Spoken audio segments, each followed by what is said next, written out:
ইতিহাসের পাতায় আরও একবার প্রত্যেকে স্বাগত জানাই। প্রচুর জন গ্রুপ SMS করছো ডোমিসাইল ইস্যু নিয়ে। ডোমিসাইল ইস্যুটা যে জানা পাচ্ছে বিহারে নতুন করে, সেটার ক্ষেত্রে কি হতে পারে। অনেকে আমাকে SMS করছো এবং ফোন করছো, জানতে চাইছো যে স্যার ডোমিসাইল সার্টিফিকেটের ইস্যুটা কীভাবে, মানে কি হবে, আদেও কি আমাদের যে স্টেট এত কষ্ট করে এত গরমের মধ্যে গিয়ে দিয়ে আসলাম, তাহলে সেটা কি ব্যর্থ যাবে, আমরা কি তাহলে আর বিহারের শিক্ষক নিয়োগের সুযোগ পাবো না। এমনিতে তো ওয়েস্ট বেঙ্গলও নেই, আমরা একটু বিহারের দিকে দেখছিলাম, সেইখান থেকেও যদি আমাদের বিতাড়িত হতে হয় তাহলে আমাদের কি হবে।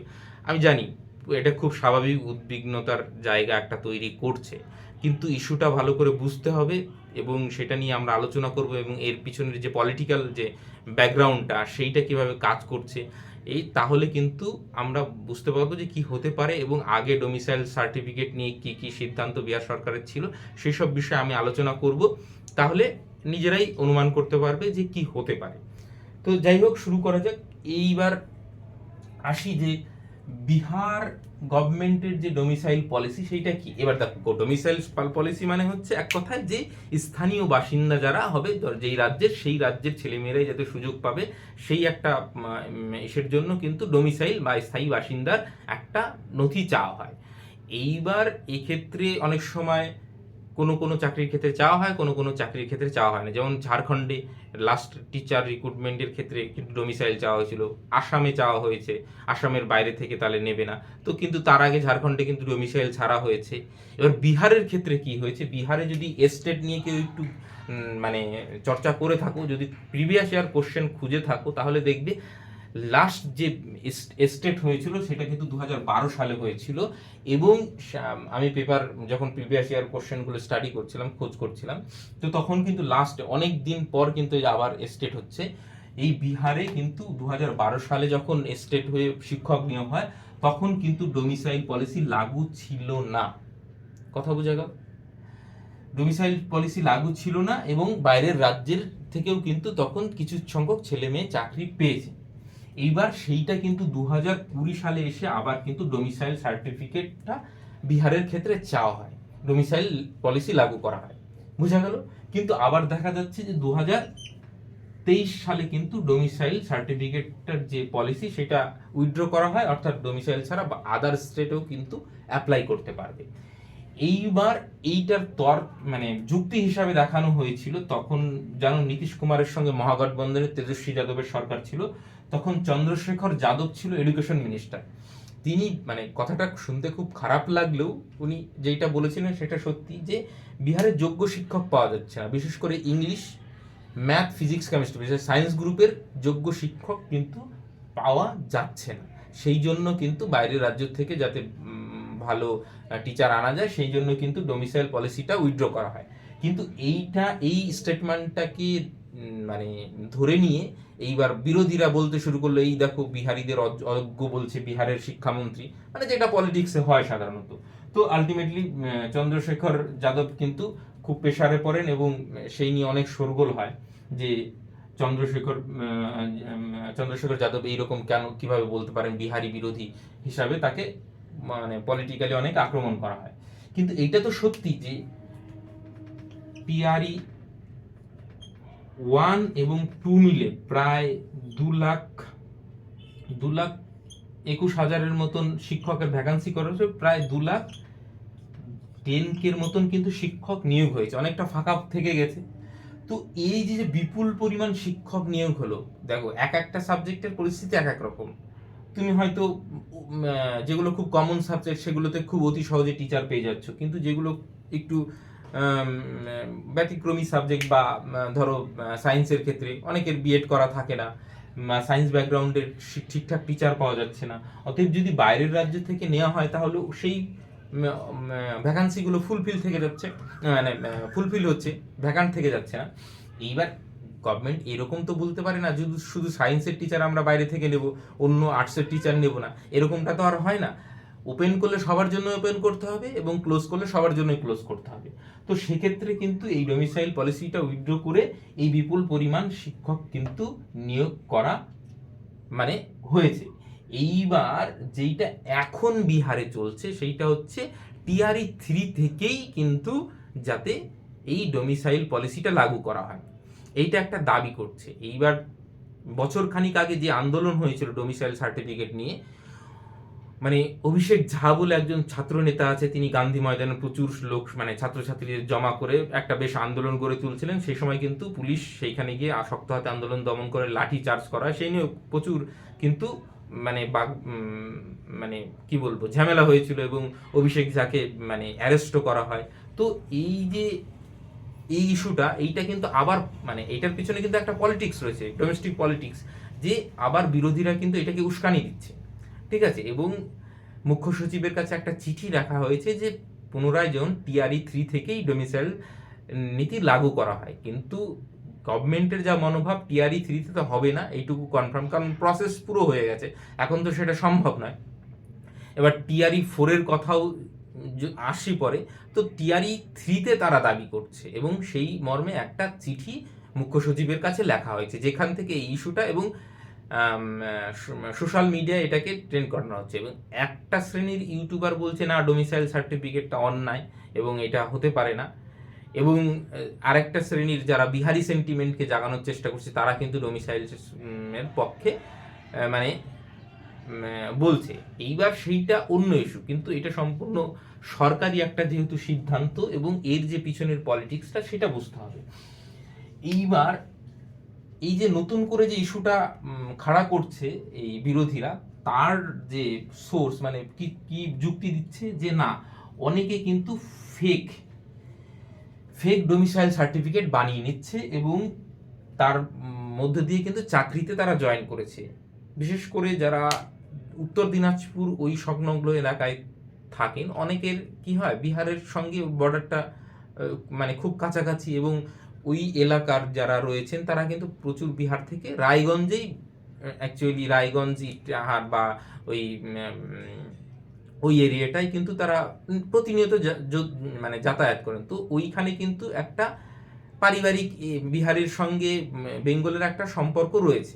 ডালখোলার ওইদিকে যদি যান বিহার না বেঙ্গলে আছেন বুঝতেই পারবেন না। তো এইটা করেছে কি অ্যাকচুয়ালি ডোমিসাইল সার্টিফিকেটটা পাওয়ার একটা মাধ্যম কি, একটা পঞ্চায়েত থেকে লিখিয়ে নেবেন, যার বেস করে আপনি এসডিও একটা সার্টিফিকেট দেবে। এইবার ব্যাপার হচ্ছে যে পঞ্চায়েত এসডিও তার প্রত্যেকটা বাড়ি বাড়ি ঘুরে আপনাকে ডোমিসাইল সার্টিফিকেট, পঞ্চায়েত যেটা লিখে দেবে তার বেসিসে আপনাকে ডোমিসাইল সার্টিফিকেট দেয়। হ্যাঁ আমি এরকম লিখে দেবে যে পঞ্চায়েত থেকে যে হ্যাঁ আমি একে ব্যক্তিগতভাবে 5 বছর ধরে বা 10 বছর ধরে চিনি এবং এখানকার স্থানীয় বাসিন্দা, যার উপর বেস করে ওই পঞ্চায়েতের উপর বেস করে কিন্তু ওই এসডিও একটা সার্টিফিকেট ইস্যু করবে, যেটা হচ্ছে যে এই স্থানীয় বাসিন্দার একটা প্রমাণপত্র। এইবার ব্যাপার হচ্ছে দুর্নীতি তো শুধু পশ্চিমবাংলায় নয়, দুর্নীতি সব জায়গায় আছে। এবার ওইখানে কিন্তু ওই যেহেতু চেনা পরিচিত, সেই সোর্সে কিন্তু তারা প্রচুর অনেকজনই ডোমিসাইল সার্টিফিকেটটা কিন্তু বানিয়ে নিয়েছে, যেটা পরবর্তীকালে দু একজন ধরা পড়েছে। এবং আরেকটা ইস্যু হচ্ছে সিটেট ইস্যু। সিটেট ইস্যু বলতে জানো যে যারা বাইরের রাজ্য থেকে বিহারে চাকরি করতে যায় তারা জেনারেল হিসাবে ট্রিট হয়, তাদের সংরক্ষণের কোনো সুবিধা পায় না। সংরক্ষণের সুবিধা পায় না মানে সিটেটে তাকে 90 পেয়ে পাশ করলে তবেই সে কিন্তু যোগ্য। সংরক্ষিত ক্যাটাগরিতে 85, 86, 87 পেয়ে পাশ করলে কিন্তু সে যোগ্য নয়। এইবার এই ইস্যুটা নিয়ে পাটনা, আমি গ্রুপে একটা আপডেট দিয়েছিলাম, পাটনা কোর্টে কিন্তু এই নিয়ে একটা কেস হয়েছিল। একটা মেয়ে যার মানে 90 ছিল না, ওই 93 বা 94 পেয়ে পাশ করেছিল সিটেট, সে কিন্তু চাকরিতে নিয়োগ হয়ে গেছিল, যার বিরুদ্ধে কেস হয়েছিল এবং সে কিন্তু পাটনা হাইকোর্টে হেরে যায় এবং তার চাকরি থেকে কিন্তু তাকে বরখাস্ত করা হয়। এবং এটা মনে হয় আমি গ্রুপে দিয়েছিলাম। হ্যাঁ বাই দ্য ওয়ে আমাদের একটা মানে হোয়াটসঅ্যাপ গ্রুপ আছে, আমি লিঙ্কটা দিয়ে দিচ্ছি বিহার স্টেট সম্পর্কিত, তো সেখানে জয়েন হয়ে যেতে পারেন যে কোনো আপডেটের জন্য। তো ওইখানে আমি বোধহয় এই বিষয়ে একটা আপডেটও দিয়েছিলাম যে ওইটা কিন্তু কেস হয়েছিল, যারা মানে ডকুমেন্টস ঠিকঠাক দেননি বা কোনো ভুল আছে তাদের কিন্তু পরবর্তীকালে ডকুমেন্টস ভেরিফিকেশনের ক্ষেত্রে কিন্তু অসুবিধা হতে পারে। তো এই ইস্যুগুলো কিন্তু ধরে নিয়ে, যেহেতু পাটনা হাইকোর্টের কেস হয়েছিল, তার রায়ে ওই মেয়ের চাকরি চলে যায়, তো সেইটা নিয়ে বিরোধীরা ইস্যু করেন এই দেখো সমস্ত বাইরের থেকে এসে আমাদের চাকরি খেয়ে নিচ্ছে, যেটা হয় সাধারণত। এখানেও যেরকম একটা বাংলা পক্ষ আছে যারা খুব বেশি এই তো বিহার থেকে গুটকা খোররা এসে আমাদের সমস্ত কিছু দখল করে নিল, ওইখানেও তো কিছু গ্রুপ আছে যারা হেই আমাদের বিহারের সমস্ত চাকরি খেয়ে নিল বাঙালিরা। তো এই ইস্যুটা নিয়েই কিন্তু এইটা মানে মানে এই আন্দোলনটা দানা বাঁধছে।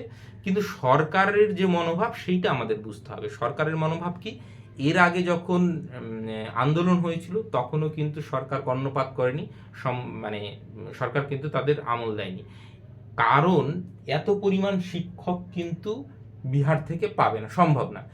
আমাদের রাজ্যে যদি 1 লাখ শিক্ষক নিয়োগ হয়, তারপরে আপনার মনে হয় যে মানে কোনো ভালো ছাত্র বা ছাত্রী যারা ঠিকঠাক প্রিপারেশন নিয়েছে তারা বাদ থাকবে? সেখানে 2 লাখ শিক্ষক নিয়োগ হয়ে গেছে, এবং পরবর্তী সময়ে বিহার ভোট যেহেতু 25-এ আছে, 5 লাখ ভ্যাকান্সি বের করবে, যার মধ্যে 2 লাখ কিন্তু টিচার।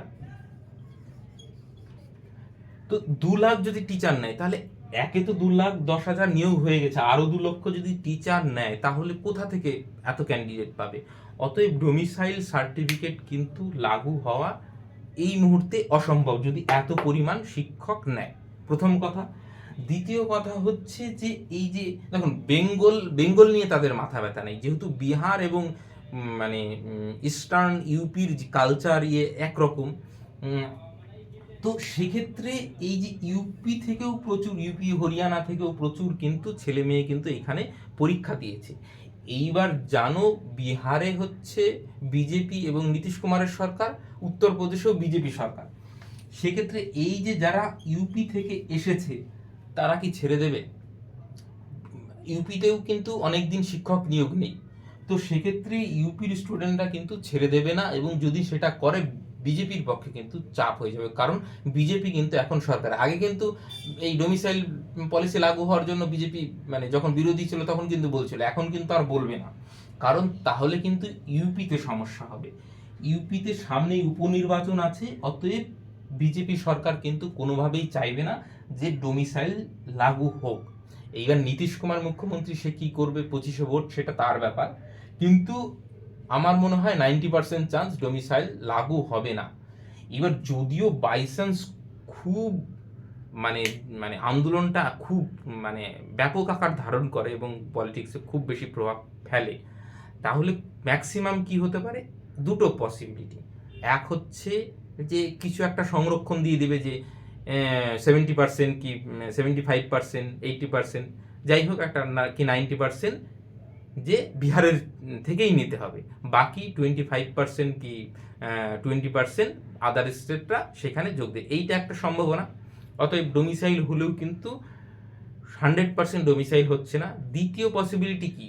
মানলাম বিহার জুড়ে খুব ভয়ঙ্কর আন্দোলন হলো, নীতিশ কুমার বাধ্য হলো 100% ডোমিসাইল সার্টিফিকেট ইস্যু করতে।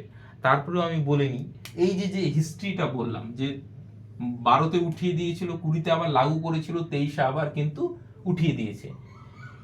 এই টিআরই যদি 3-তে তো লাগু হচ্ছেই না, 4-এ গিয়ে যদি লাগু করতে হয় ভোটের আগে, আমি বলছি একদম মানে 100% শিওর, এই 2 লক্ষ যদি টিচার নিয়োগ করে, তাহলে ডোমিসাইল সার্টিফিকেট বিহার সরকার কিছুতেই লাগু করতে পারবে না, তাহলে টিচারই খুঁজে পাবে না। তাহলে একটা যদি ভোটের আগে পরীক্ষা কিছু নেয়ও, তারপরেও প্রচুর ভ্যাকান্সি পড়ে থাকবে, যেটা TRE-5-এ গিয়ে কিন্তু ডোমিসাইল সার্টিফিকেটের যে পলিসি সেটা কিন্তু উইথড্র করতেই হবে, যদি নেয়, না নেয় তো আলাদা ব্যাপার। তো সেক্ষেত্রে যারা মানে বিহার স্টেট নিয়ে চিন্তিত হচ্ছ যে আমার বিহার স্টেট দেওয়াটা কি ব্যর্থ হয়ে গেল, এরকমটা কিন্তু হবে না, কারণ আমি একদম এক্সট্রিম মানে সিচুয়েশনের কথা বললাম। দেখা গেল ভোট যেহেতু আছে TRE-4-এর আগে, মানলাম নীতিশ কুমার বাধ্য হলো ডোমিসাইল পলিসি লাগু করতে, তারপরে যদি সরকার আসে বিজেপি এবং সরকার বা যেই সরকারই আসুক, এই 2 লাখ টিচার বা আরো 2 লাখ, সে কম বেশি যাই হোক, যদি নিয়োগ করে, তাহলে কিন্তু TRE-5 বা এই সংখ্যক ভ্যাকান্সি নিয়োগ করতে হলে ডোমিসাইল পলিসি কিন্তু দিয়ে টিচার রিক্রুটমেন্ট বিহার সরকার করতে পারবে না। তো বোঝা গেল, যারা চিন্তিত হচ্ছ তারা চিন্তিত হওয়ার কোনো কারণ নেই, তারপরেও আমাদের নজর থাকবে যে কি হচ্ছে ওইখানকার।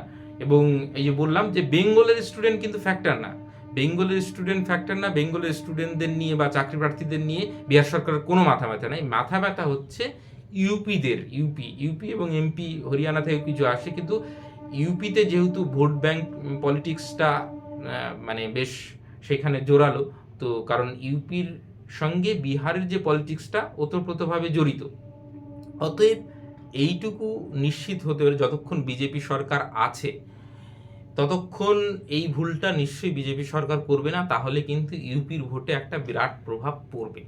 অতএব ইউপির ভোটের কথা মাথায় রেখে এই যে জোট সরকার আছে এইটা কিন্তু ডোমিসাইল পলিসি লাগু করবে না। আর ওই যে বললাম, যদি এক্সট্রিম পর্যায়ে যায় আন্দোলন এবং সেইটা যদি টিআরই 4 লাগু করতে হয় ভোটের আগে, ভোটের পরে কিন্তু সেটা আবার উইথড্র হয়ে যাবে একদম। এইটুকু আমার যতটুকু মতামত, কারণ তাহলে টিচার পাবে কোথায়? একে তো 2 লক্ষ টিচার নিয়োগ হয়ে গেছে, তো তারপরে মনে হয় যে বিহারে আরো ভালো কোনো শিক্ষক আবার সেখান থেকে পাওয়া সম্ভব? তো আশা করি আমি বিষয়টা বোঝাতে পারলাম এবং এর পিছনের পলিটিক্সটা বোঝাতে পারলাম। অতএব আমার মনে হয় না যে খুব চিন্তার কোনো কারণ আছে। যদিও বাদ পড়ে না, আবার পরবর্তীতে কিন্তু সুযোগ পাবেন, এইটুকু আমি আমার মতামত আমি দিতে পারি। বাকিটা আপনাদের ইচ্ছা, আপনাদের বিচার বুদ্ধি অনুযায়ী। আপনাদের যদি কোনো মতামত থাকে তাহলে নিশ্চয়ই আপনারা কমেন্ট করে জানাতে পারেন, এবং আমি হোয়াটসঅ্যাপের লিঙ্কটা দিয়ে দিচ্ছি, বিহার স্টেট সম্পর্কিত যাবতীয় আপডেট সেখানে পেয়ে যাবেন। তো সেখানে জয়েন হয়ে থাকতে পারেন এবং যারা স্টেট দিয়ে এসছে তাদের সঙ্গে ভিডিওটা শেয়ার করতে পারেন, তারা যেন অযথায় এই বিষয়ে দুশ্চিন্তা না করে, তারা নিজেদের মতন প্রিপারেশন নিক। এবং টিআরই 4 এর রিক্রুটমেন্ট প্রসেস কিন্তু খুব দ্রুত শুরু হয়ে যাবে। সকলকে অসংখ্য ধন্যবাদ।